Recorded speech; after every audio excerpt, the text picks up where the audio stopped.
pessoal, todos bem? Espero que sim. Meu nome é Leandro Eustáquio, eu trabalho com direito ambiental, sou advogado, sou professor. Antes do vídeo de hoje, o pedido de sempre, peço para você curtir, compartilhar nossos vídeos, que o algoritmo do YouTube entende quando isso é feito, o vídeo tem relevância, obviamente, dá força para a gente continuar fazendo o que estamos fazendo. E no vídeo de hoje, propriamente dito, a gente vai conversar sobre telefonia celular em função do 5G. Agora, no início de novembro, houve leilão do 5G e isso promete uma revolução tecnológica parecida com aquelas que houve quando do início da internet no Brasil. O 5G vai trazer a internet das coisas, né? Para a área ambiental em específico, isso vai trazer muita coisa boa. Por exemplo, a possibilidade de contagem do consumo de água numa propriedade no interior do Brasil, por isso, evitando o desperdício, vai permitir ainda que numa unidade de conservação, seja onde ela estiver, se houver um foco de incêndio, que a resposta seja de bate-pronto. E no vídeo de hoje, a gente vai conversar com um especialista a respeito.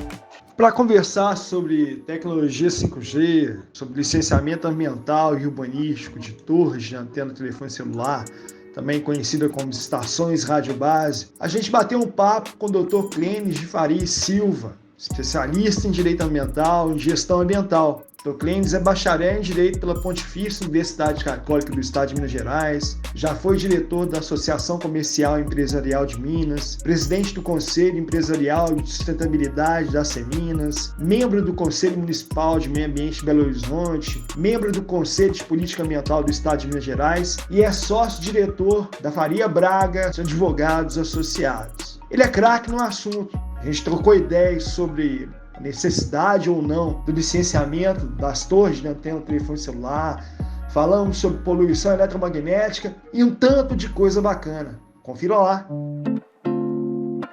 Meu caro Clênis, é atribuição do município fazer o licenciamento urbanístico, fazer o licenciamento ambiental das estações radiobase, que a gente mais conhece como torres de antena de telefone celular? Leandro, é um prazer estar aqui com você, estar aí presente com o seu público que vem acompanhando aí o seu trabalho, e é uma honra estarmos aqui presentes. Quanto à sua pergunta especificamente, Leandro, a gente tem que levar em consideração alguns fatores para chegar a uma determinada conclusão. Pela Constituição Federal, cabe à União exclusivamente legislar sobre telecomunicações. E os chamados campos eletromagnéticos, que são a produção, a geração de energia que propicia a conectividade via o telefone, via a internet, ela é administrada também pela União. Então, ela via o órgão regulador, a Agência Nacional de Telecomunicações define as normas. E para propiciar esse sinal de telecomunicações, existem as antenas, que são as fontes de energia que produzem o campo eletromagnético, e essas antenas são fixadas em infraestrutura. Então, muitas vezes a gente vem defendendo que o licenciamento urbanístico ou ambiental, em alguns casos, que ele tem competência municipal em função de ser de interesse local e também em função de definição de uso e ocupação do solo. A lei federal, a Lei Geral de Telecomunicações, a 9472, de 97, já define lá no seu artigo 74 que compete às empresas seguirem as normas administrativas de engenharia e de infraestrutura dos municípios. Isto é, tem que se solicitar uma autorização, dependendo da tipologia daquela infraestrutura, ao município. Vem se defendendo de que não há necessidade de licenciamento ambiental. Até mesmo no Estado de Minas Gerais, através da deliberação normativa número 217, ela estabeleceu que telecomunicações não está enquadrada como empreendimento passivo de licenciamento ambiental. E a gente vem defendendo isso em função das características. As infraestruturas são muito bem conhecidas para ter qualquer dúvida ou qualquer aspecto ambiental negativo.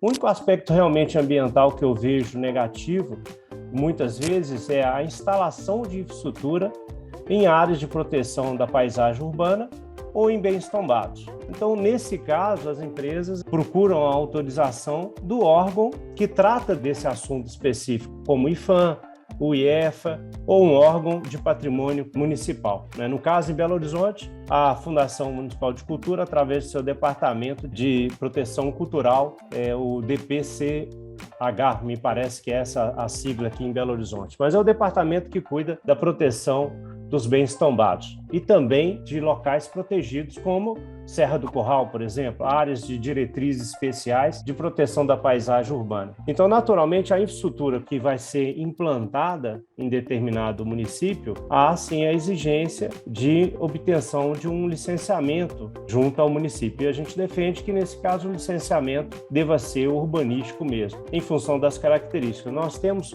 alguns tipos de características de infraestrutura, como torres de 50, 60 metros, que são mais utilizadas para receber as antenas de link.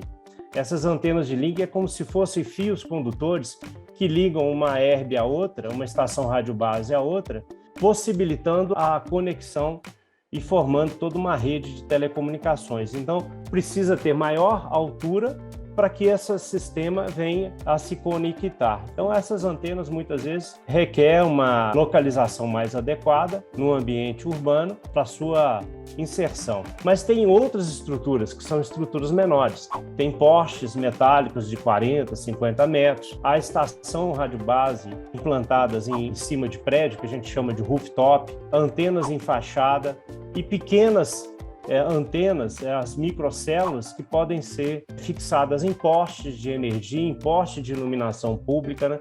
Tem empresas que desenvolveram também estruturas em que todos os equipamentos que fazem gerar a energia para dissipar o sinal de telecomunicações incorporados nos próprios postes, os chamados biosites ou postes sustentáveis, que são postes aí de 12, 16 ou 18 metros. Então, há estruturas muito pequenas que não faz sentido a necessidade de licenciamento urbanístico. Então, nós estamos vivenciando uma evolução muito grande das legislações nos municípios e alguns deles, de fato, têm até dispensado do licenciamento essas infraestruturas. Até porque o leilão da tecnologia 5G, as empresas da iniciativa privada que arremataram, têm metas, né? Tem estabelecimento de prazo a começar das capitais brasileiras, né? Até julho do ano que vem, as 26 capitais brasileiras e também o Distrito Federal têm que implantar a tecnologia 5G para honrar aquilo que foi assumido. E pelo que eu andei pesquisando, já te agradecendo a resposta para a primeira pergunta, eu não imaginava uma resposta dessa profundidade, e olha que eu me preparei bastante para esse bate-papo nosso. Mas, pelo que eu andei pesquisando, a falta de adequação dessas normas, dessas legislações municipais ao arcabouço federal, né, para a instalação dessas antenas, tende a dificultar essa implantação, ainda que pelas capitais comece lá para julho do ano que vem. É bem verdade que, no sentido contrário, algumas dessas capitais, outras capitais, já estiveram se preparado para agora, inclusive, até porque, pelo que eu vi, o edital faz esse incentivo, ele diz, olha, concessionário, para os municípios, capitais, né, embora o prazo, o deadline, seja julho do ano que vem, para aquela capital que já esteja preparada para receber hoje, comece por ela. Então, tocando dentro disso tudo, quais são, obviamente que você fala de todas, mas tem alguma capital aí que já esteja preparada para receber hoje, se for o caso, a tecnologia 5G? No Brasil tem sim, nós temos aí novas normas, temos o exemplo aí de Porto Alegre, que teve uma legislação muito racional publicada, e você falou uma questão interessante que a gente tem que observar. Como quem define a exploração do sistema de telecomunicações é a União, então essas licenças são outorgadas, são leiloadas, e as empresas, e tivemos várias empresas, naturalmente as 3 maiores foram as vencedoras aí de um grande lote para a implantação do 5G, como a Claro, a Vivo e a TIM, e outras empresas, me parece que foram 6 ou 8 empresas que venceram aí um leilão distribuído também, não só para a telefonia, mas também a internet, para a implantação do 5G. Então, o que ocorre? Essas empresas têm obrigações, elas têm metas a atender em função das normas da Agência Nacional de Telecomunicações, normas da União. Então, os municípios e os estados não têm, de fato, a competência para disciplinar esse assunto em virtude de dificultar a implantação do 5G, por exemplo, né? Então, nós verificamos que a questão, como eu disse anteriormente, a infraestrutura, há necessidade, em alguns casos, de obter um licenciamento municipal, Contudo, não é permitido aos municípios e aos estados criarem parâmetros ou exigências que venham a obstacularizar a implantação do sistema, por exemplo, agora do 5G.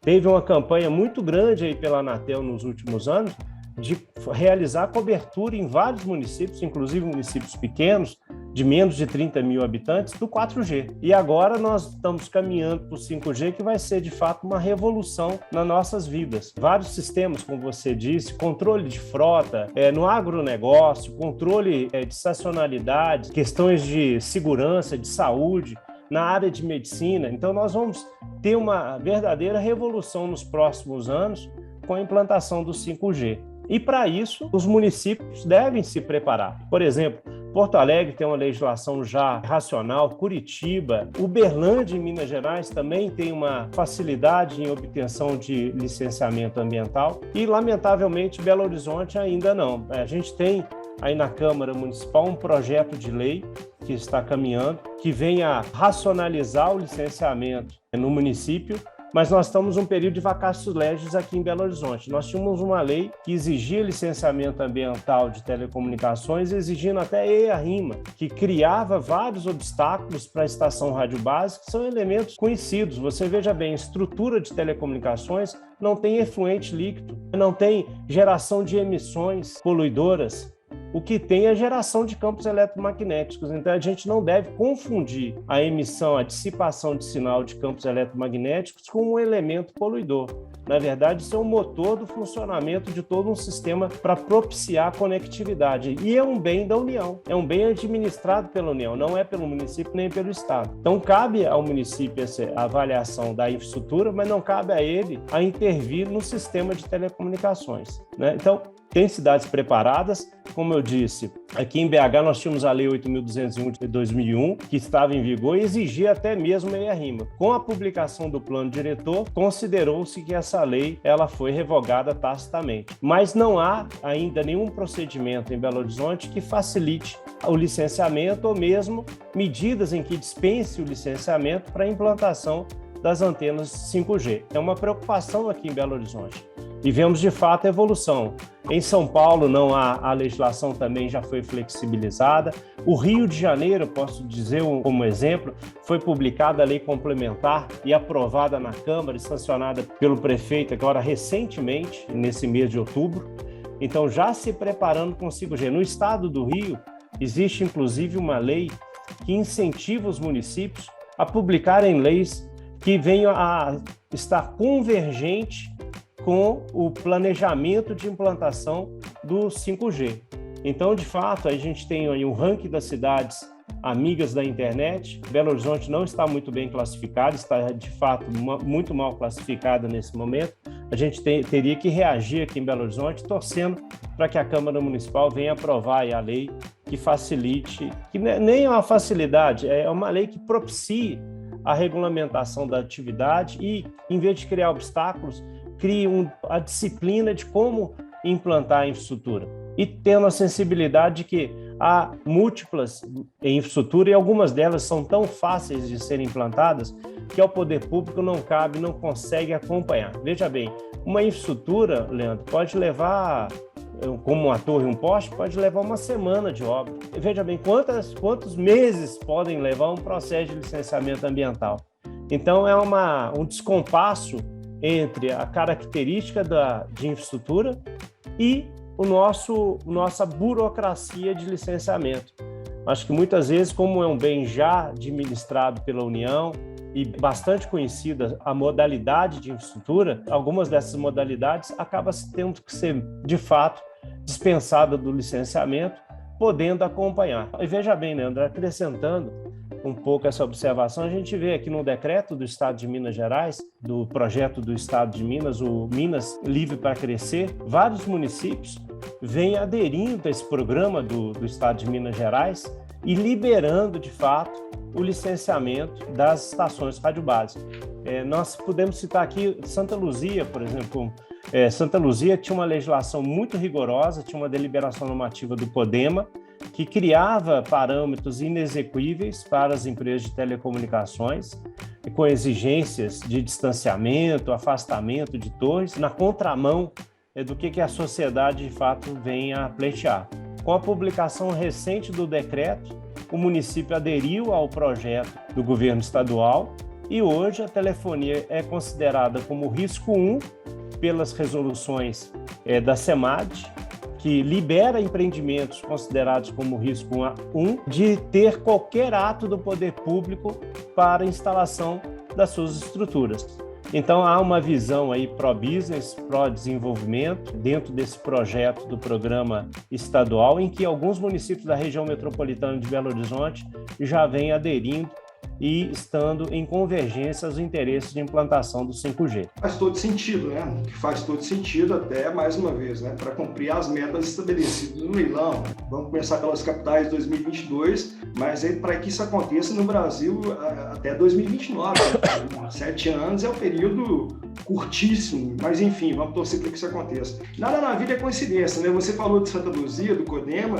Eu trabalhei em Santa Luzia na Câmara Municipal de 2000 até 2003, na época da instalação do CODEMA, e uma das primeiras situações que eu vivenciei no início da minha carreira foi justamente a discussão em âmbito municipal de um serviço de atribuição da União, e aí muitos vereadores à época lá, preocupados, cada um com aquilo que lhe interessava, a gente até conversava antes, um deles fez a abordagem, se a antena cair, quicar, então por isso a gente tem que colocar um tamanho de espaçamento da base da antena até a casa mais próxima de 2, 3 vezes o tamanho da antena. Agora, de qualquer forma, apesar desse fato aqui, que já ficou no passado, isso gera dúvida ainda assim, né, para algumas pessoas, em especial para vamos chamar de leigo, né, não que eu não seja. Um número maior de antenas de telefone celular vai ter que ser construído. Não sei, as notícias dão conta de 5 a 10 vezes mais do que a gente tem hoje, teria um cálculo. E aí a notícia fala que na Inglaterra, em Londres, tem 300 antenas por habitante, coisa assim, o Brasil ainda tem coisa de 1.000, 2.000, mas enfim, um número maior vai ter que ser construído. E por isso o Custos Legis, o Ministério Público, que tanto nem exerce o papel dele, ele não virá com o princípio da precaução dentro daquela ideia, né? Na dúvida, o campo eletromagnético, mais antenas, mais campo eletromagnético, por isso mais poluição. E aí, em função da precaução, tentar fazer recomendações, termos de ajustamento de conduta, ou se não, a ação civil pública, para tentar evitar a instalação delas. E aí, se houver sucesso, tudo aqui é dedução, né? Se houver sucesso, a gente não vai conseguir implantar tecnologia. Como que fica tudo isso? É interessante essa questão da aplicação do princípio da precaução, Leandro, porque a gente vem defendendo há alguns anos que a atividade de produção de campos eletromagnéticos está disciplinada pela Organização Mundial de Saúde, pelo um instituto chamado ICNIRP. O ICNIRP ele regulamentou a potência máxima, a densidade de potência em que deva ser absorvida pelo ser humano. Então, há normas específicas de definição de densidade de potência de campos eletromagnéticos, tanto no ambiente da população em geral, como também para o ambiente ocupacional. Então, hoje existe uma norma, a Resolução 700 da Anatel, que vem respeitando uma lei federal que disciplina a exposição a campos eletromagnéticos, a Lei 11.934, de 2019. Essa lei estabeleceu os critérios e, além disso, é respeitado o que eu disse desses estudos do CNIP, que o Brasil aderiu, estabeleceu-se o parâmetro máximo de densidade de potência num determinado ambiente. Nesse parâmetro, o limite máximo permitido, em que foi deduzido que poderia ocorrer uma alteração de calor na nossa pele em até 1 grau, o que fizeram os órgãos? Nesse parâmetro, nesse limite máximo em que há uma alteração de temperatura do corpo, isso foi definido então em 50 vezes menos. Então a possibilidade de ocorrer algum impacto negativo na produção de calor aí já foi realmente combatida pelos estudos dos pesquisadores, cientistas da Organização Mundial de Saúde. E aí esse projeto já se diz que a precaução existente vem desse fator, inclusive, de reduzir 50 vezes menos o parâmetro máximo de limite permitido, que seria o parâmetro possível de alterar em 1 grau a temperatura do corpo.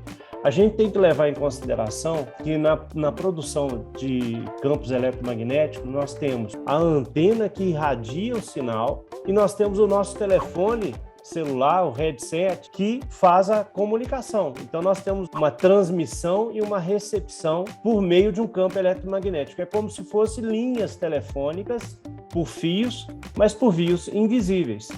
Então a energia é muito baixa, é muito mais baixa do que propriamente dito uma lâmpada que está aqui nos iluminando o nosso ambiente. E é uma energia em que ela não afeta as moléculas do nosso corpo. Então, pela propagação das ondas, elas são muito baixas. E a gente tem que levar em consideração, inclusive, são tão baixas que uma copa de uma árvore, um edifício, isso pode criar obstáculos para o sinal de telefonia. A população é tão exigente que ela não fica satisfeita em que não tenha sinal na sua garagem. Então, você está no condomínio de edifícios, vamos dizer, de 25 moradores, que tem uma garagem relativamente ampla, ele não admite que lá na garagem dele não tenha sinal de telecomunicações. Então, a cobertura tem que prever todo esse tipo de sistema. E para ocorrer essa cobertura, há necessidade de colocação de muitas antenas. Levando um paradigma na questão do nosso sistema de iluminação pública, se você vai para iluminar um sistema viário, uma rua, você tem postes de 100, 150 metros com lâmpadas, né? Então, vamos dizer que para realizar a cobertura de sinal de telecomunicações, você tem que colocar dentro de um planejamento celular, dentro da engenharia, da técnica, antenas em vários ambientes.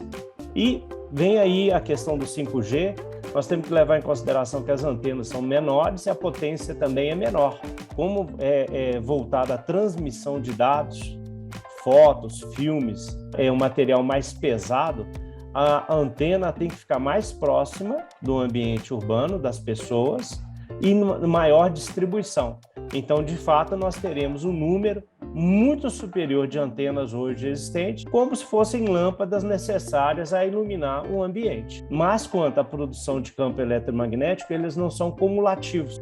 Cada onda tem o seu parâmetro, tem a sua faixa de frequência, e por isso que a disciplina é realizada pela União, por normas da União. Então, é por esse fator que eu digo que a gente não pode confundir e aí, de fato, crer, pois a questão da exploração da telefonia celular e da produção de campos eletromagnéticos é disciplinado pela União, é normatizado hoje pela Agência Nacional de Telecomunicações, e os limites máximos permitidos são aqueles estudados, avaliados e aprovados pelo ICNIRP.